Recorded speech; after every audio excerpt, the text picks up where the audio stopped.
All right, and I am live. Good morning, everybody. It is 2 a.m. in Phoenix, and today is Friday, July 31st. And this is my Friday ride. Happy Friday to those of you who today, this is the end of the week for you, and you're looking forward to your weekend. Congratulations, you have made it to the final turn of the week. But to those of you that may have to still get up and go to work a couple more days, like myself, my Fridays are on Saturdays. So that kind of sucks. But, we still going and, just count yourself blessed to have a job and to go to and get up to every morning and work. Okay. All right. So I always want to start the day by speaking a little bit about myself and what's going on with me in my private life here. It's always funny. Um, you know, I had my daughter and my grandson living with me. This Rona is really affecting a lot of people. Then I had my people in California going through some stuff. So I'm going to have more company, y'all. Yeah, more people. Yip, yip, hooray. Oh gosh, I have my days where I am praying to God. I am literally, and I'm not even a praying woman, but I am praying to God that these people get out of my house. I mean, I love my family, love my grandson, love him, love him, love him. But you know how sometimes, your family, they don't understand that they are guests in your house. you know at this point it's not even a tenant landlord type relationship amongst family. It's more like they're living there for free and you want them to not pay anything because you want them to take every penny that comes through their pocket and save it so they can get the hell on. So you're not even charging them rent. But here's the rub, y'all. Here's the rub. What's up, Blue Devil? What's up? Here's the rub, y'all. Sometimes people come and live in your house and they act like they are doing you a favor. What part of the game is this? Every day I got to get up at 12:30 in the morning and carry my behind to work. I pay 100% of the bills in the house. And I come home to children leaving crumbs all over my $500 rugs. My laptop got peanut butter and jelly stuck in between the keys. Um, People not cleaning up behind themselves. But then the one day they decide that they're gonna do right, the one day they decide they're gonna do right, they act like they've been doing it the whole time. And then they got the nerve to act like they doing you a favor. Niggas and flies. That's all I got to say. I'll be glad when they get out my house. But anyway,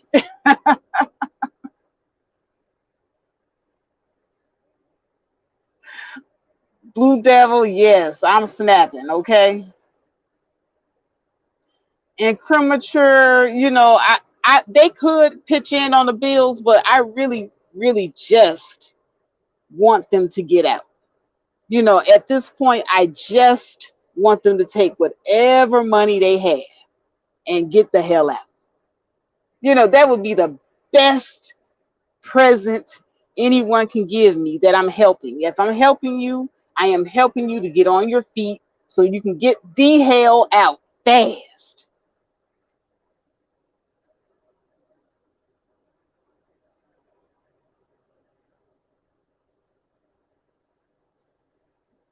Yeah, and premature. I feel like I'm being taken for granted. But that's how it goes. Kids, your family. Family will always take you for granted. Like I said, I have helped people that wasn't related to me before, and I wasn't taken for granted like this. This is ridiculous. Got people telling me I need to get my life right after they break my $1,500 laptop. Oh, I didn't tell y'all about that.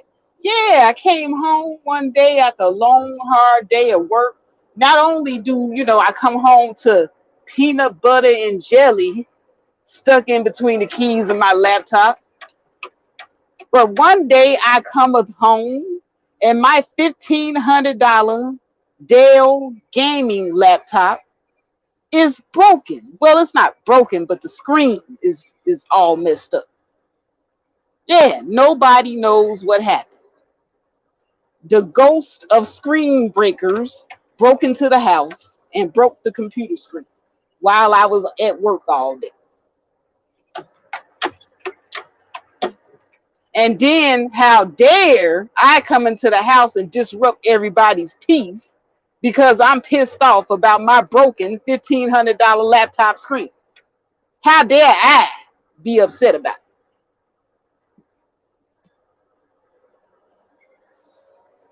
Oh, you just got issues. You need to go get your life together. Me, who get up every day and got a job and pays my bills, got to get my life together. Oh, Lord, Lord. Ah, Jesus, take the wheel. It's bad when you got to pray not to kill people. It's bad when you got to pray not to kill folks.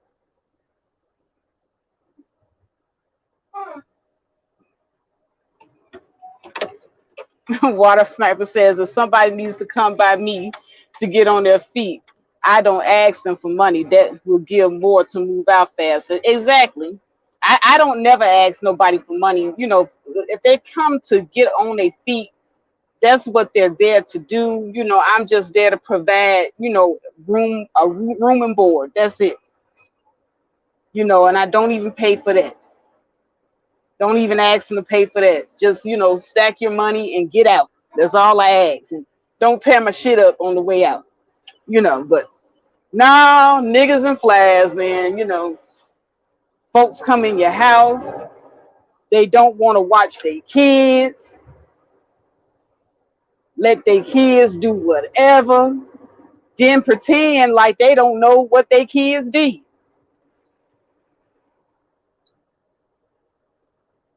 Hey, what's up at Big C? You finally caught me.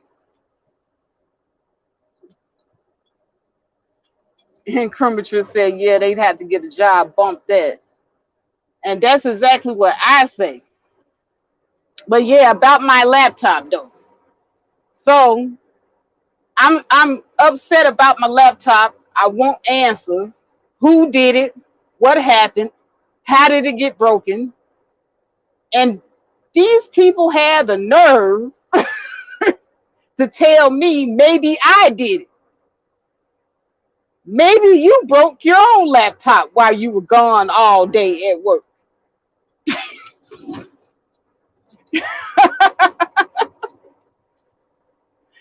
I promise you, I can never make this stuff up. When you have people living with you and they tear your shit up because it's not really them. It's not the grown people tearing the stuff up. It's them, their kids, and they're not watching them. They don't care. It's not. Yeah, that's exactly right. That's exactly right. And premature, it's not their stuff. That's why it's not their stuff. Hey, what's up, Third Ward? So when people get into your place and they start tearing your shit up, and sometimes I be wondering if, people get into your place and they just jealous because you got something and they don't, and they just start tearing your shit up. It seems to be a trend because my girlfriend, she's going through the same thing. She lives in Maricopa, and she's letting one of her friends stay with her. And quite a few things around her house is coming up broken all of a sudden now that she got people living with her. But why do people come in your house and tear your shit up? Man, what is wrong with folks? But at any rate, that's like the mystery of the Tootsie Pop. How many licks does it take to get to the center? Why do people move in with other folks and tear their shit up and act entitled like they doing you a favor? The world will never know. Oh, good morning, everybody. All right, so today I wanted to talk about something interesting that I heard on a couple of people. I listened to everybody, but the Crimson Cure has really good content on her channel. Been listening to her for a while, and I will say one thing. I disagree with a lot of things that Kendra D says, but then there are quite a few things that she talks about that I do agree with. And I want to dwell on the things that I do agree with because, I don't want to go to somebody's channel and be just disagreeable all the time. Because, that to me, that's troll. When you're always on somebody's channel, and the first thing they say you disagree with, that's the only time you want to jump up and say something. So, no, I try to find commonalities with people and be respectful on their platforms. Yeah, at Bixby, some people don't know how to take care of stuff. They really don't.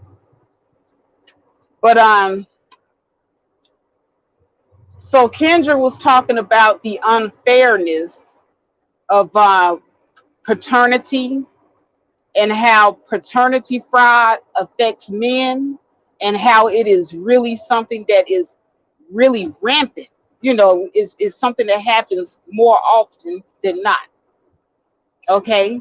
So she was talking about that on her channel, and a lot of the points that she was hitting on, I have to say I concur completely. I completely understand, and I know where she's coming from because I had to think about the paternity fraud in my own family.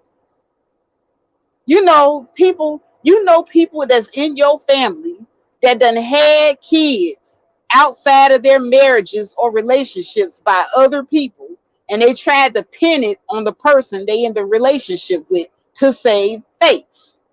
That's paternity fraud, y'all. That is paternity fraud. Outright lying on who the daddy is. Pinning a baby on a person that ain't the father. Everybody knows somebody that done committed this crime. I know quite a few people. My grandmother, she did it. Back in the olden days when them old women used to go creeping and they have babies outside the family and the baby looked like pastor. Yeah, them old women was over there committing paternity fraud, then put the baby on their husband. That is paternity fraud. So, all of us know some females that done did some shit like that. And, when I was listening to Kendra, I had to realize, damn, you know what? She's right about that. Oh, yeah, in premature, it is. It's cold-blooded. I think that paternity fraud ought to be illegal. It's supposed to be illegal, but they don't never hold anybody accountable. I don't really see women really being held accountable for pointing the finger at a guy and saying you're the daddy, and then this guy paying years and years. I've seen guys pay child support all the way up into the kids in college, only to find out years later he wasn't the father. They never refund these men their money back. I think that when something like that happens, the woman should have to pay the man his money back. When the child comes of age, She need to get out there, work 2, 3 jobs, or do whatever the hell she got to do and pay that man his money back. Because that's some cold-blooded stuff, like in Kimberly said. Cold-blooded. But, it's pretty common. It happens all the time. These women running around here, they can't be wrong. They got to save face. So, I've been a big old hoe sleeping around with more than one person within the same time frame, not being responsible for my womb, not taking birth control, just not doing shit that I'm supposed to do as a woman, taking responsibility. I'm out here just open and free. And I'm in a relationship with George, but I've been sleeping with Tyrone, Quincy, and James. Ooh, I can't look like a hoe. I know this probably ain't George's baby. But guess what? To save face, to save myself the embarrassment, I'm going to say it's George anyway. That's common. That is pretty damn common.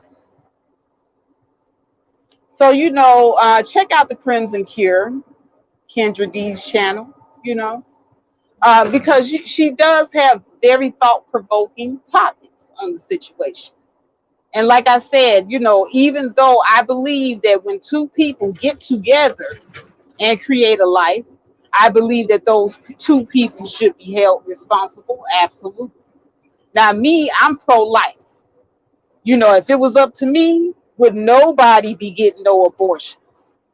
Every grown motherfucker that was out here using sex as a form of recreation and create a life, y'all gonna have to just stick with that decision. If I was the judge, everybody gonna have to pay. She gonna have to sit up there and have that baby. She don't get no choice, and neither do you. Only the baby get a choice. The baby get the choice of life, and you all that created them got to be responsible. If I was the judge, that would be my sentence for everybody every time.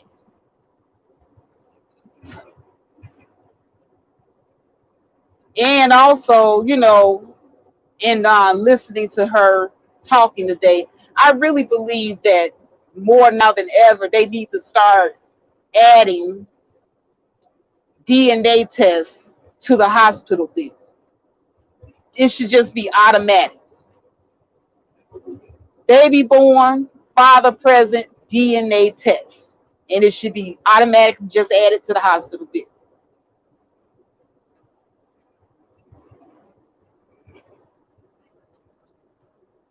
Mr. Negative. Oh, okay. He says, I appreciate women actually having this conversation. Water Sniper says, at Faith, did you see the video with the man that give the woman the paternity test as a gift, that the little girl is not his? No, I didn't. Send me that video. I would love to see that. Yes, at Bixby, they're ashamed and embarrassed because they've been out here home. Yes. But Mr. Negative, the negative man, there are women out here that are able to see both sides. And what's so frustrating is that people call Kendra a pick-me.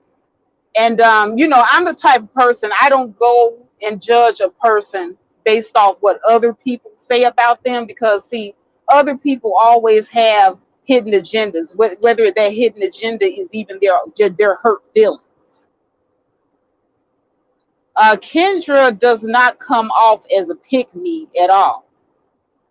As a matter of fact, when she gives her commentary, she gives her commentary from a very intellectual standpoint. And she doesn't seem to be trying to put herself over other women like she's better than them. Now, I've seen actual pick-me's in action. To me, a pick-meisha is somebody that would be like, oh, anything that the man says and does is right, even when it's wrong. That's a pick Misha. But a woman that takes the time to analyze a situation for what it is and give a intelligent thought on what she think that process is, that's not a pick Misha. I would not put Kendra D in a pick Misha category at all. And I've been listening to her now, over the last few weeks, and I don't pick that up about her. Now, someone else, I'm not going to stop saying her name on my channel. Now, that one is a pick Misha, and she's making quite a bit of money on her new platform and being propped up because she's saying whatever men want her to say, because that's what's going to get her the money and the notoriety. That is a pick Misha. And also bringing white folks on the channel and big up in the white folks and all this other bullshit. But I digress. I'm not even going to go into that right there. But it was really, really good to hear from a female perspective. And see, like I said, I had a very different view on paternity fraud because I was looking at it from a female perspective for a long time. I never really had the ability to distance myself and put myself in a man's shoes and actually look at it from his point of view and how I would feel if that were done to me. Kendra being another woman, and see, it's a lot easier for other women to listen to other women, especially if the other women are giving sound information based off of logic, and they're not coming off as trying to be better than you, but they're just giving you the information. That's what Kendra D is. That's what she represents to me. So when I go over there to her channel and I sit back most of the time, sometimes I don't even comment, I just listen. Because a lot of times when I comment, the guys get in the uproar, so I try not to say too much on her channel. But I do sit back and I listen to Kendra, and that's what she represents to me. She's breaking it down. And, as a woman listening to another woman and hearing her break it down, the male perspective, the way that she does an excellent job in doing so. And so I have to commend her for that. She's doing good work over there. Because, like I said, I'm someone who for a long time couldn't understand paternity fraud from the male perspective. But yesterday when I went on to her live stream and sat there and actually listened to her breaking these things down, it made sense. I will say that it made a lot of sense. So, that is one thing that I wanted to throw out there. And then the other YouTuber that I was listening to last night before I went to sleep, I was listening to one of his broadcasts that he had done earlier, the previous day, and that was Kevin Samuels. Now, normally I am not a Kevin Samuels fan. I think that Kevin Samuels might, dislike black women a little bit while he's sitting up here trying to help them, so-called help. A lot of stuff that he says I don't agree with.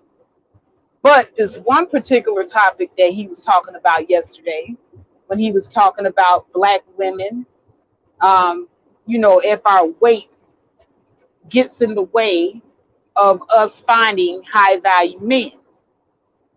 And he was talking about how black women don't think that they have to do anything to compete with other women or attract high value men that they want. They just think that they can just come as they are and men are supposed to take them as they are. But we have all this criteria that we want in a man. And so as I was listening to Kevin Samuels, another black woman came onto his live stream, Crystalline Carrison.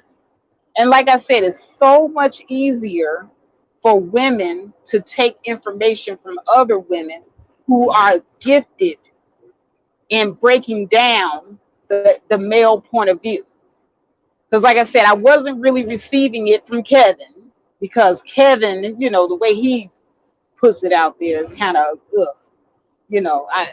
It leaves a lot to be desired. But I was listening to Crystalline Carrison on his show, and Crystalline was talking about how she has a pink pill um, dating program. And she has oftentimes tried to tell Black women, even on her platform, that you would actually attract more high value men by, losing the weight and trying to look fitter and better. Along with it, the expansion of options. And she always talks about the expansion of options too. And I agree with her there. But the way that she broke it down, once again, she was not belittling the women. She was not, propping herself up like she was better than the women. She was just giving empirical data and breaking down why it is to the woman's benefit to be fit and healthy, to attract the men that they want. And it didn't come off abrasive. So I have to give kudos to these two women. I have to give kudos to them because I think that they are doing a good work. I have praised Crystalline Carrison's work before, and I was I was really against, her swirling movement from the very onset because, once again, I'm pro black man. I'm black first. I'm not ashamed of that. I'm pro black man. So, with me having a pro black man mindset and wanting to be black first, my mindset is black first, even when it comes to relationships. So it took a long time for me to come around to the fact that perhaps maybe Crystalline had a point when she said Black women need to expand their options. But more to the point, I know what Crystalline was talking about when she said she got a lot of pushback when she tried to talk to Black women on her platform about their weight and how it is very, very detrimental to them finding the men that they desire. She said she get a lot of pushback from the sisters.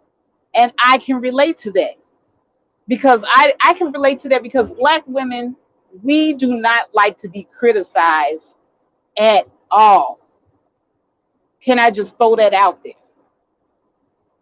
And every time you point out something that we are not doing, that we should be doing as women, we always come up with excuses as to why we're not doing what we're supposed to be doing as women.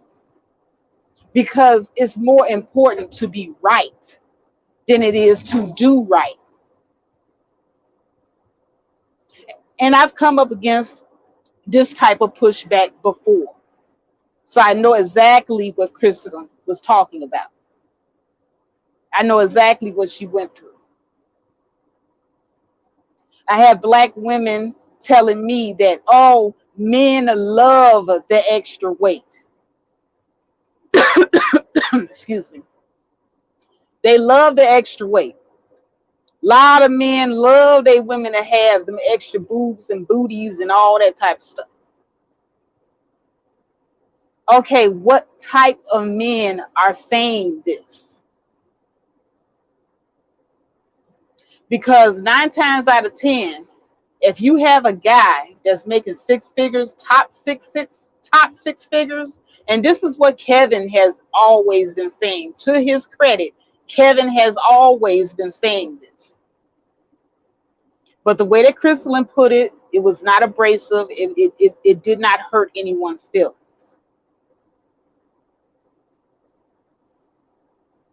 But you get a man making top 6 figures,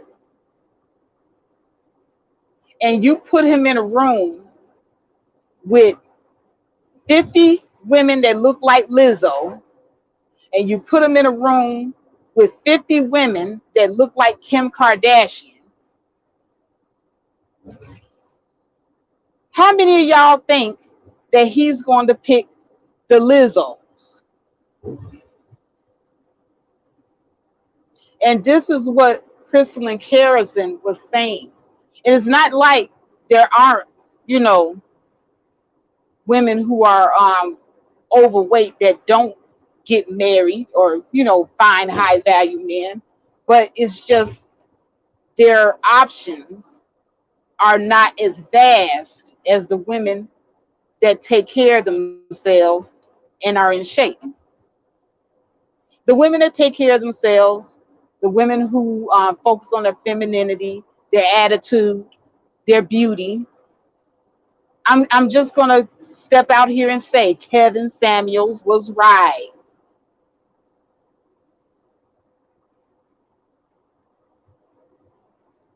I have to say it. He's right. Crystalline Carrison is right. If you have a funky stank attitude as a woman, nobody's gonna want to deal with you. Nobody, nobody, nobody. If you always feel that you're right all the time and you got to justify your wrongdoings all the time just so you can be right, you got to lie and manipulate to justify your wrongdoings all the time just to be right. You never want to take accountability for your actions or inaction. You're not a woman. There, I said. Because real women take accountability.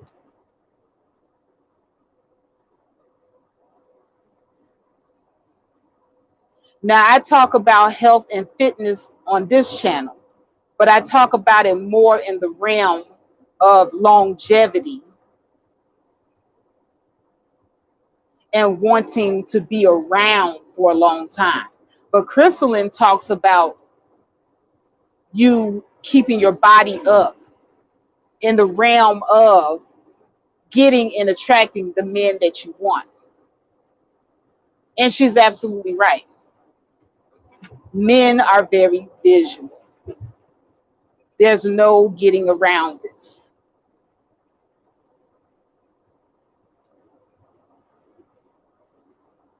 And so I have had women come up to me because I'm just slightly overweight myself.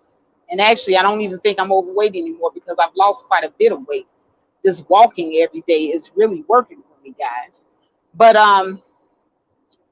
yeah, I noticed my face has gotten a lot slimmer and everything. I was looking at one of my other videos and noticed that. But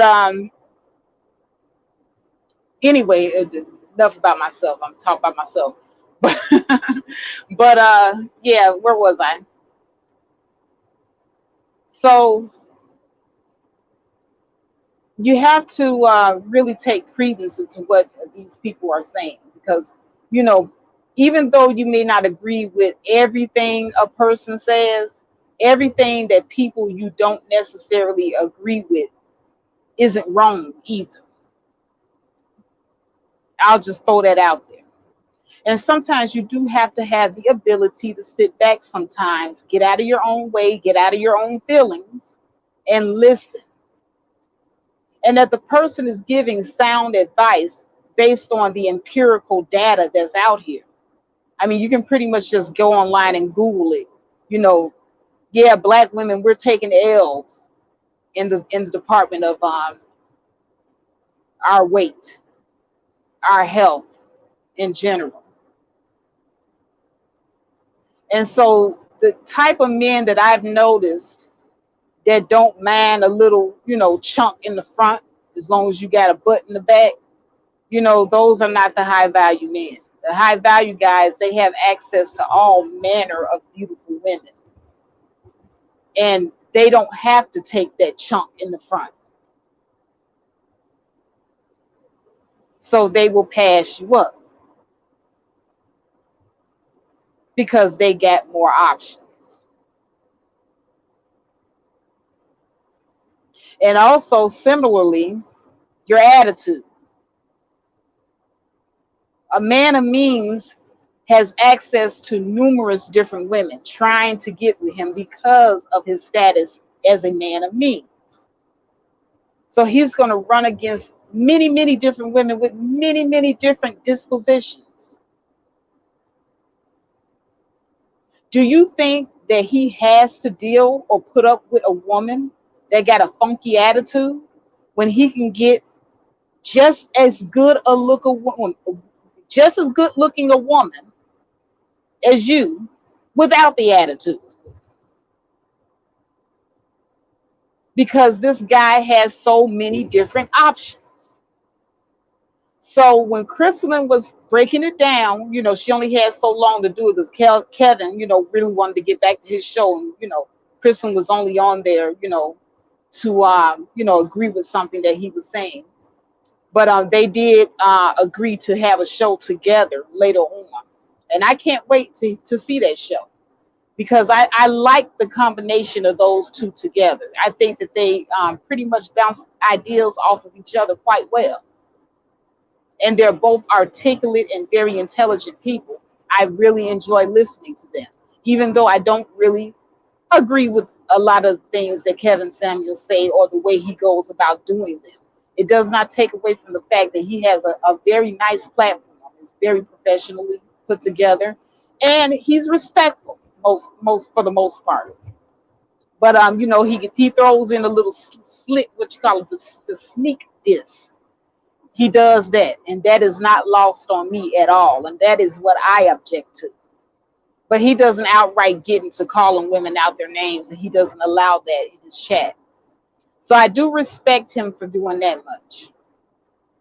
Like I said, you have to be somewhere and you have to actually sit back, look, listen, and observe to know what these people are about on here.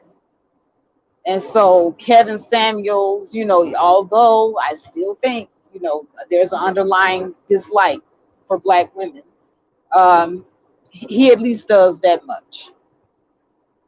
I would give him that. But here's my little spin on this whole dating market situation. Because I always have to add my own empirical thoughts on things. Because when you sit back and you listen and you observe, you pick up on things that are said, and you also pick up on things that are not said. But before I go into my own empirical thoughts on this, I'm going to go ahead and read some of the comments here. Encourager says her rhetoric and actions lead me to believe she's trying to lead all black women from black men.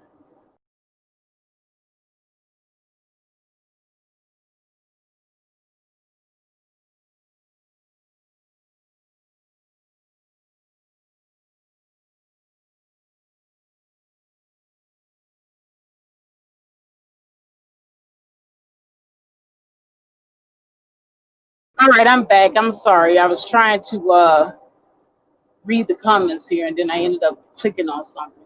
I always do that, especially when I'm driving. All right, so let's see. Let me see here. What was she saying?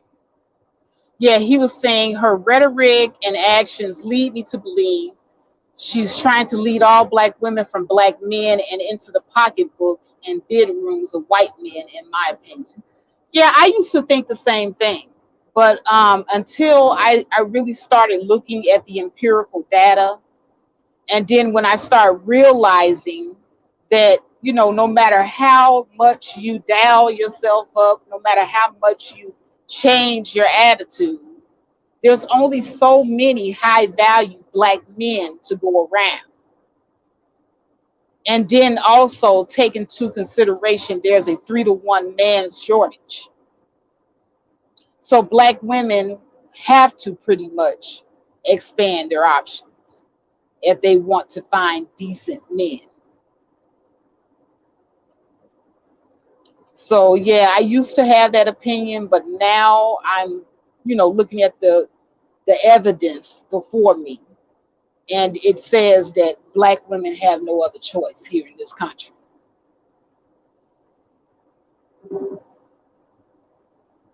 At Bixby says a lot of black women feel duped because for years black men have been saying that they like their women thick.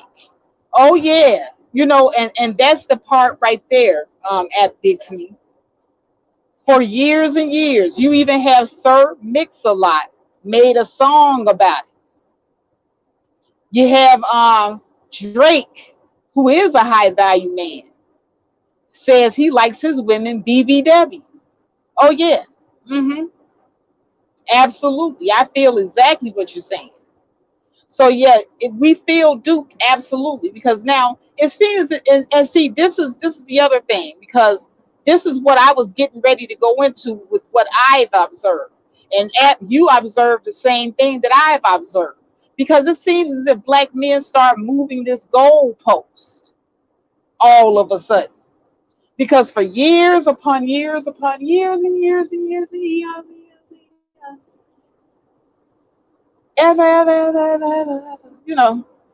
they've been saying that they love thick women. They love big butts and they cannot lie. You other brothers can't deny. When a girl walks in with an itty bitty waist and a round thing in your face, you heard the songs, you heard the music,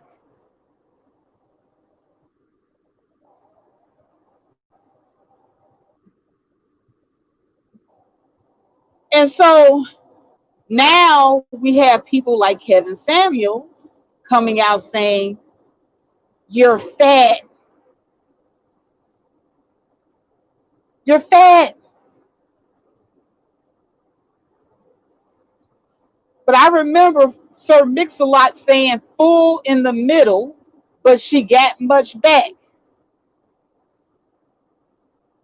And brothers was upholding this. I know, because I used to be a little itty bitty skinny thing, had no belly at all. I had a little tiny regular looking butt. I still had a little bubble butt, but it was regular when I was, childless. And I was told I was too skinny. Need to fatten up.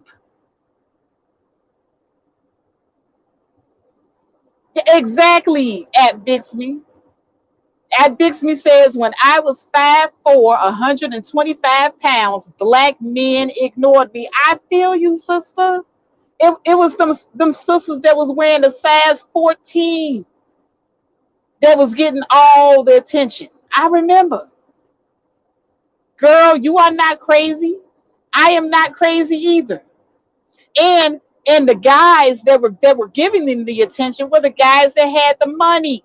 Even the nerds wanted big booty Brenda, size 14 Keisha. I remember that. Now, all of a sudden, they need size 6.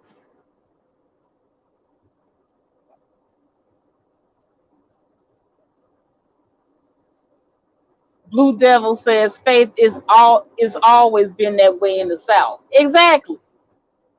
Exactly.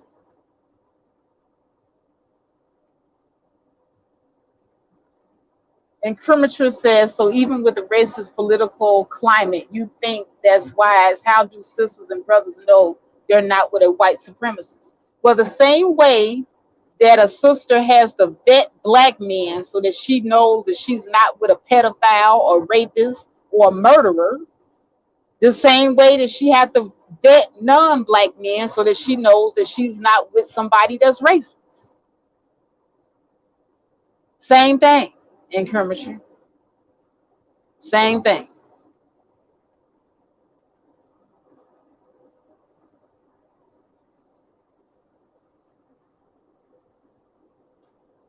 So that was one of my takeaways from that conversation that I wanted to point out. The glaring, hypocrisy in the moving of the goalposts yet again that nobody is acknowledging. So, I want, somebody to kind of explain this moving of the goalposts yet again. When for years and years and years and years, eons, this is what we have been hearing from our media. And then Kevin Samuels was talking about how black women don't want to get out here and compete like other women compete for their men. And he praised all the non-black women, especially the white women, because white women do it best as always, because they know that they got to keep their bodies in shape and they got to be focused on the femininity, and they know that they're supposed to have nice attitudes and all the things that they need to do to get and attract high value men. Okay, okay, high value men. Let's talk about that for a second, because see, in listening to Crystal and Harrison and Kevin Samuels talk about these high value men, I go back to what I said earlier about there not being very many black men who fall into that category. So if there are not that many high value black men, and black women are in an environment where the average black man is maybe the garbage collector, maybe the average black man is the guy that stocked the shelves at the grocery store. See, white women, they see high value white men all the time, and they know that there's big competition for those high value white men. So they get their ass up. They have motivation to get up and go jogging and get in that gym and hit them weights and eat them salads. That's motivation. What is our motivation as black women to get up every day and go jogging and eat salads and hit the weights? Huh? Pookie that works at the Food for Less, stocking the shelves? Is that our motivation? See, the same way that Kevin Samuels says that black women don't like to compete for high value men, is the same way that I'm going to say that black men don't like to compete to be a high value man.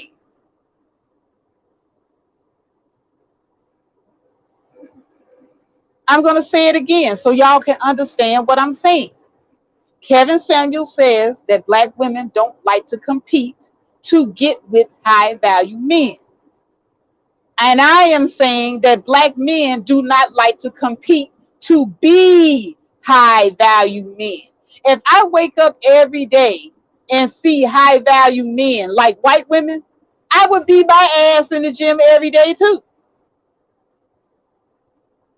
But if I wake up every day and all I see is Leroy, the mall cop at Ford City Mall, making $15 an hour, if that,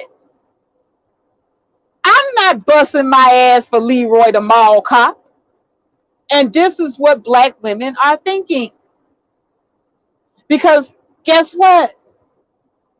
Guess what? How many high value black men are there? And so this is why Crystal and Harrison telling black women to expand the options, because if I'm going to hit the gym, if I am going to eat salads, okay, and go on these intermittent fastings and keto diets to get myself together, God damn it, I'm going to do it for a high value man. So Crystal and Harrison is right to tell black women to expand the options if they doing all of that.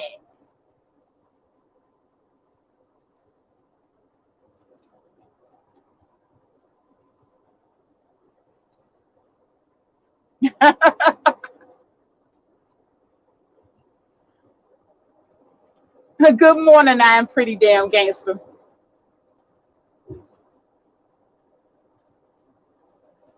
Let's see. Screen Learning says they never define what a high value man is or give realistic ways to get one. It's just to sell their courses and get donations. Bingo. Bingo. And see, here is me to tell you guys this is where all the dishonesty lies. Because while it's true that men are visual, while it's true that black women are, the most overweight in this country. All of that they talking about is true. That does not discount any of the information that they're giving out, especially if it's empirical data that you can easily Google and look up and find that it's true. But you have to look at the money grab. You got to look at the money grab. And the situation is this. Kevin Samuels is preaching to black women about getting high value men, what they got to do to get high value men, and telling black women that they ain't shit because we don't want to compete like other women compete for their men because we don't value black men. But majority of black men ain't high value men. Hello. Majority of black men ain't high value men. Like I said, when I roll over in the hood or in suburbia, if I get up in suburbia, I see more high value non-black men than I see high value black men. And in the hood, I see more non-high value black men than I see high value black men. So what is Boom Quisha, Tatiana, Aisha, Shaniqua busting their ass in the gym for? Where is their motivation, black men?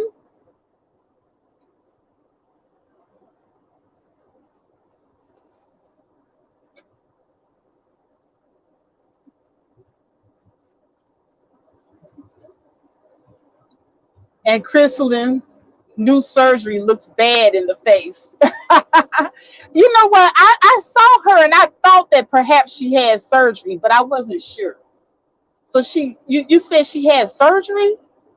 I don't know. Now I don't want to get to talking about other content creators. I do respect Crystalline though. She does, have good content. So I'm not saying that she's a bad person at all. And actually I think she's quite beautiful.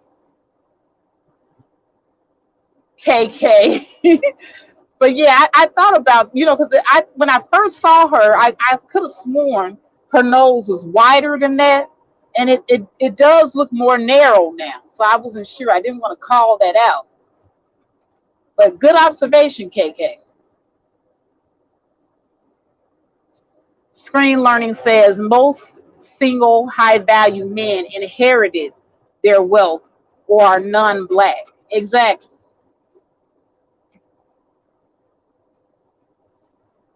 Exactly. Ford City, right? Like, ooh, no. You know what I'm talking about too, KK. Them Ford City mall cops, $15 an hour. I'm not getting up out the bed, going jogging at 5 a.m. in the morning for that.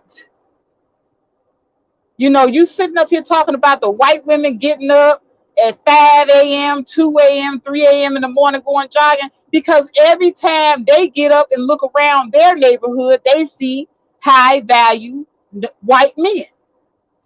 So yeah, if I woke up every day and said, oh man, this is what I can get if I kept myself up, oh, that's motivation. But this black men is not giving us very much motivation, y'all. Can I just be honest? There's just not enough motivation.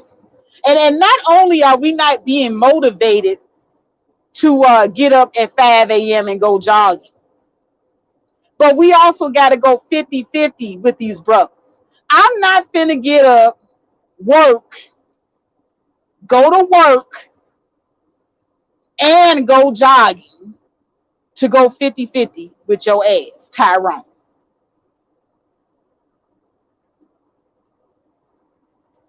I'm just keeping it all the way real.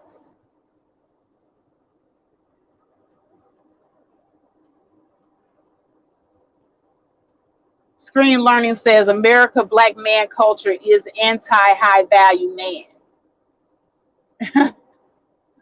Hold on a second. Rashad Reed said, Faith, let's just get it in. I will train you. No, I still do my workout and I am losing weight, but I'm doing it more so for my health than anything. Now, if I look better as a result, so be it. But I'm already on it, Rashad. KK says, sure ain't. I think may go back to X, and I may be going to Africa or Brazil looking for black men as I upgraded myself. American men, we don't mesh. She looks different. They said that she looked better 2 years ago. Oh, okay. Yeah, she does look different to me too. She does.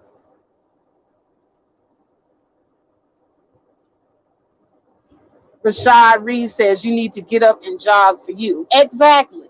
Exactly. And this is what I tell black women, get up and jog for yourself. Get up, if you want to look different and make yourself feel better, you want to, get up and exercise for your health and longevity. That is more than enough motivation right there. More than enough motivation. I do agree. I'm not, saying that black women that we should just, not work on ourselves and get better as a group. We do need to get our behinds up and get our bodies moving and start paying attention to our diets and eating better. We definitely do.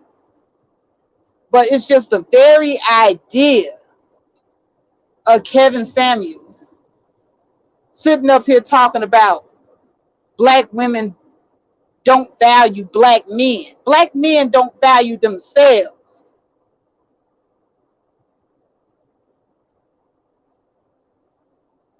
Can I just be honest?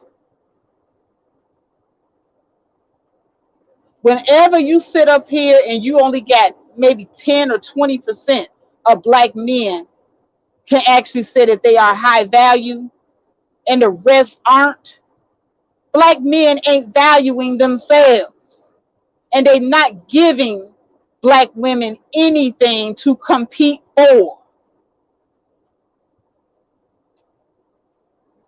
And this is what nobody is pointing out. So the next time, ladies, you hear black men online talking about you need to compete, remind them that they need to give you something to compete for. Or else when you do get your ass up and go jogging and get in that gym and eating them salads, you're going to be competing for all the men, not just they black asses.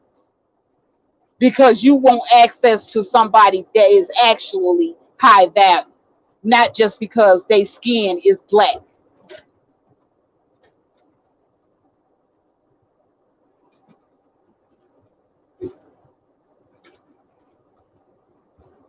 Rashad Reed, I don't know. He says, "Aren't I motivation enough?"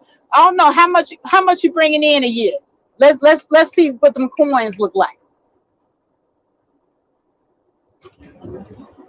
KK says, "No shade on her. I just don't like her telling me to divest from black men because I'm not.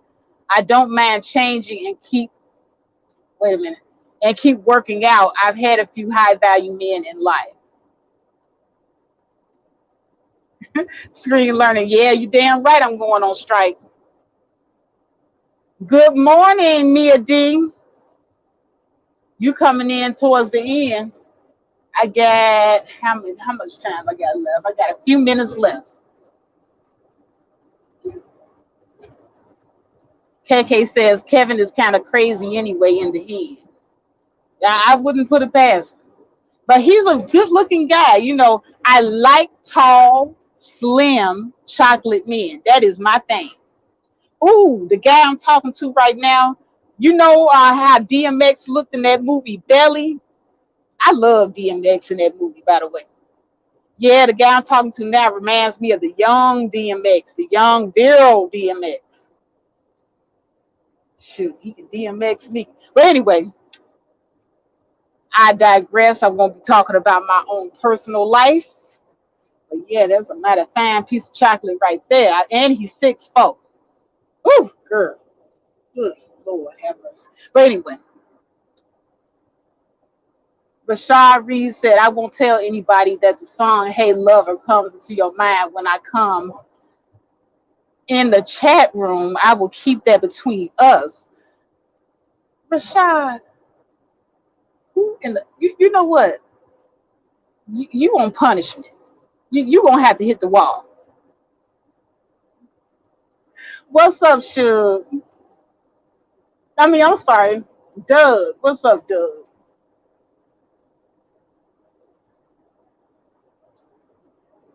I am pretty damn gangster says I'm stuck on the high value term. Who determines the high value? But see, here's the thing. And I said this before in one of my other streams. When a man is high value, this is a man that can pretty much sit his woman down and say, "Baby, you don't have to work if you don't want to." But see, women, we don't understand what a high value man is. A high value man should actually earn whatever it is that you're making and some. And Kevin Samuels broke that down also on his stream as well. Now, for me, just myself, okay, the way things are going now, you got to be earning at least bare minimum 75,000 a year as a single person to get back.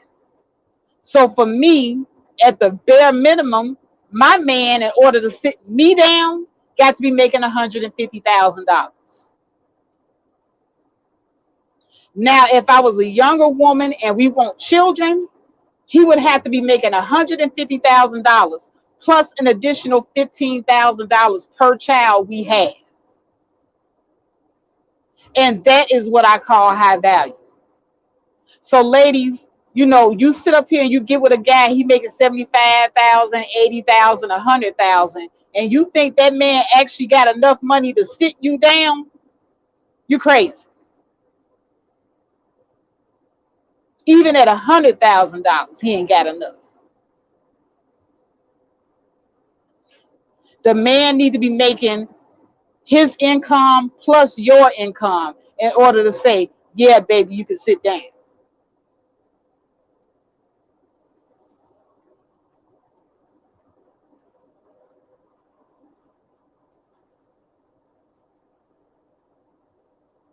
You're welcome, KK. I am pretty damn gangster says, to me, it's not what we make, it's what we save. Compatibility is everything. Yeah, I agree. Compatibility goes a long way. But I'm just saying that if you are a woman that's looking for high value, because see, a lot of people did not know the definition of what high value is. And so I'm endeavoring to explain, so to speak, what a high value man actually is in terms of what it looks like. I'm trying to illustrate to women what high value actually looks like. Now, if you want to go 50-50 with your man, or you want to have your own career, you got your own career goals, then that's on you. But there are women out here that genuinely want these high value men, but they don't even know what high value is. They want to be these stay-at-home wives, and they believe that men should pay everything, but they don't know what the man would have to have, or what he would have to earn in order to make that happen. And so I'm letting you know he would have to make whatever it is you earn and some in order for that to happen. And see, I don't want any women running around here delusional anymore about what high value is and what a man will be able to do in order to sit you down. I don't want you guys to be delusional about that anymore. I want you guys to be practical as possible about it.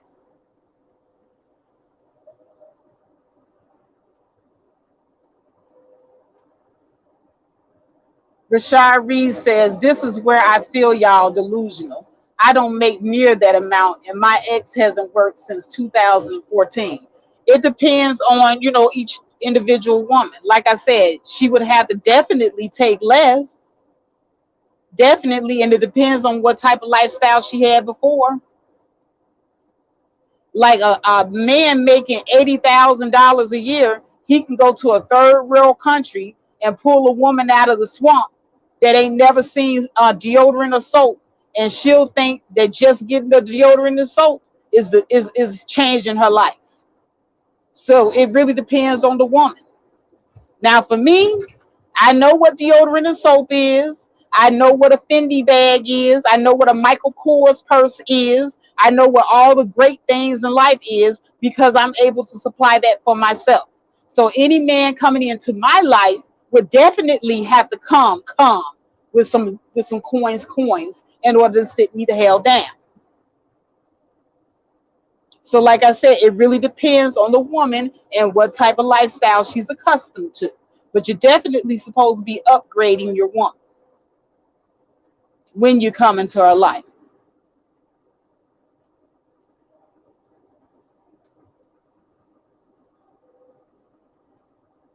There's always going to be black men that want you to accept less because they ain't got it.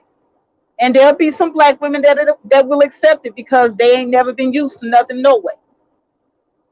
So it's always somebody for everybody. So I'm not saying that, you just gotta, go with this format. I'm just explaining to you what a high value man actually is. There are some men who are not high value men, like Mr. Reed has said, that have set their women down. But they're sitting their women down to what?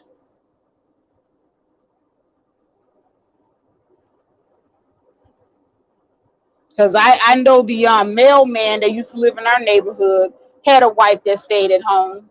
She, they had a nice little modest home, and his wife wore modest clothing. Their children had modest, things or whatever. They drove, modest car. They lived a modest lifestyle, and there's nothing wrong with that. But you have to be practical in what you can expect, and that's what I'm trying to illustrate to everybody. You have to be practical.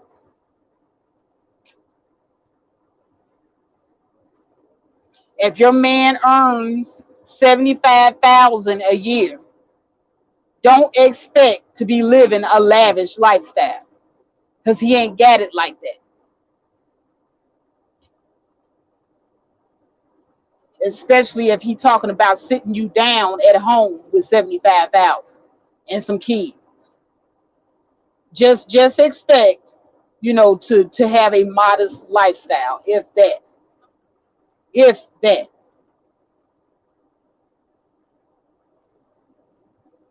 KK said, that's okay. Never 50-50 for me, but I understand. KK also says, half the time it's not worth it to me when it ends up half the time. Nope, I keep my job or at home. Rashad Reed says, I will never make 100,000 or more. I guess I will never be high value. Also, I'm highly educated. It depends on your career path. $20, $30 is the norm for my profession. Right, and there's nothing wrong with that. Hey, I'm not talking down on your profession at all, sir. No, sir, that's not what I'm doing. What I'm saying is I'm trying to get women to understand realistically what high value is. A man making $15 an hour at Quick Trip could say, hey baby, you ain't got to work, I'll pay all the bills. But don't expect to live a lavish lifestyle off a dude with the Quick Trip job. I'm just saying. Yeah, you could do it, but I'm not. Don't expect your woman to like it. There will be arguments. There will be fights.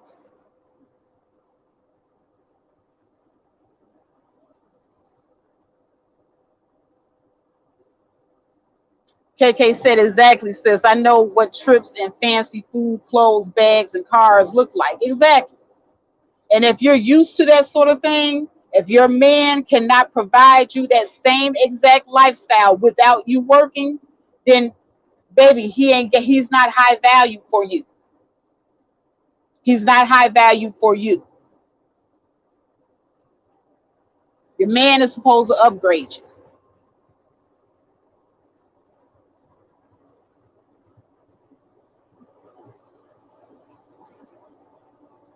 Screen Learning says it also depends on where you live.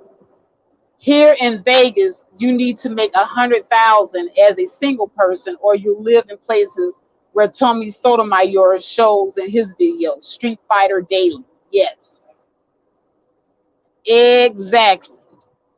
You have to look at it in realistic terms. What is high value for you? Let me get over here on this side. These people about to have a fit because I'm in the left lane, and this guy driving like a maniac.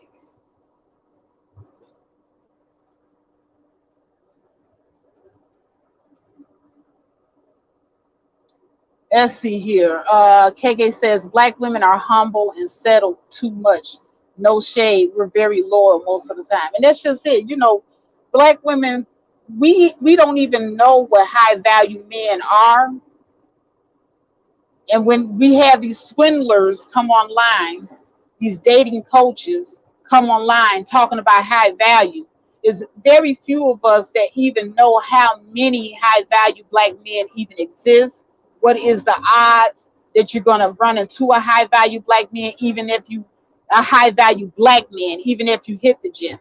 That's the reason why I do respect Crystal and Harrison for at least telling black women, if you want to find high value black men, not black men, high value men in general, you're gonna have to expand your dating options. Because she knew way back when that there just wasn't enough high value black men to go around. She at least kept it real. So I will give her props on that.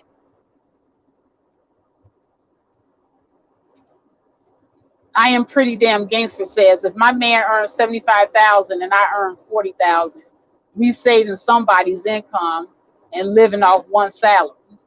Exactly. And I mean, and if that's the way you want to do it, you have that option, but you realistically know what you have to look forward to.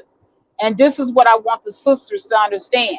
You got options. You got options to hold out for that high value man that's going to be able to sit you down and afford you that lavish lifestyle. Or you can realistically, just as I am pretty damn gangster pointed out, say, hey, you know what? Realistically speaking, I know his 75,000 ain't going to be enough. So I'm going to put my 40,000 with his 75,000, and we're going to try to work some things out with that.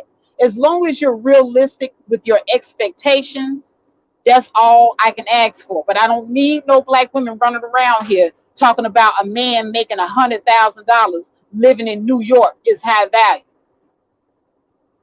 You're not being realistic.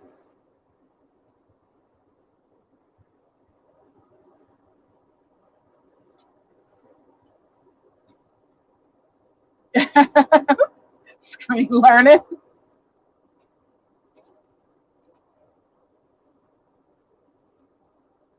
Okay, Doug says, Rashad Reed, why are you setting limitations to yourself? There's plenty of opportunities and investments to raise your income. Exactly. But this is what I'm talking about. When Kevin Samuels sit up here and talk about black women not wanting to compete like other women compete for their men, he's saying that black women don't value black men. I say black men don't value themselves because they don't want to compete so that they can be the best men that they can be. And right here, this comment right here, what Doug said. He said, why are you setting limitations for yourself? It's plenty of opportunities and investments to raise your income. But this is what a lot of black men do. They get these little jobs, making a little bit, putting themselves in a middle income bracket, and they get comfortable. And they stop. They limit themselves, and then they pat themselves on the back and say, hey, I'm high value. Want to go 50-50? This is what they do. And then now you got black men like this that's going to listen to Kevin Samuels and say, hey, I'm high value. You women are fat. I deserve a size 6 woman. But you're not doing anything to increase your value as a black man, to give black women any type of motivation to get in that gym or get up at 5 o'clock in the morning and eat them salads so that they can compete. Because other than that, what are we competing for? $15 an hour security cop at Ford City?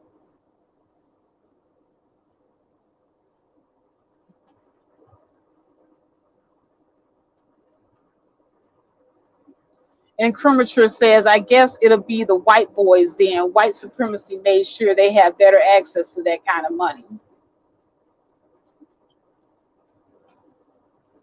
KK says, exactly, that used to hate women or don't care for us or black women.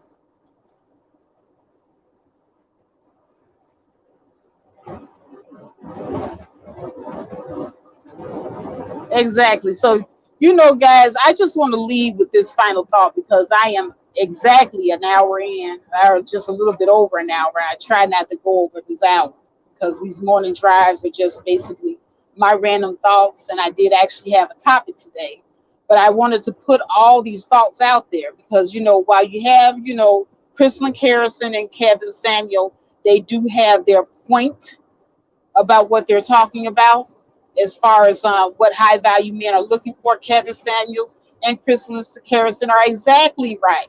High value men do have a lot of options.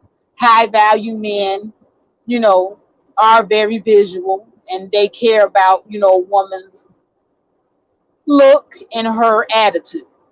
However, black women, we don't have a lot of high value black men to choose from. And it is unfair to say that black women don't care about competing for their men when their men are not competing to be high value men. So, before you guys go listening to these dating coaches and throwing your money down a black hole, you got to ask them to make that make sense.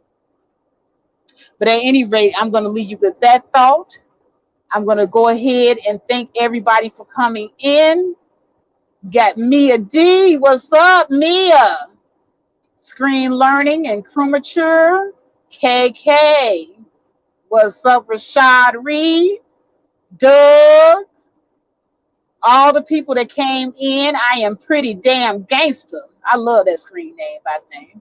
I love that screen. I love just saying it. Just saying, I am pretty damn gangster. Make you want to stick your chest out. I love that screen name. Everybody that came in today to support me early this morning. You guys are soldiers. I promise you. I love every single last one of you. Thank you for your support.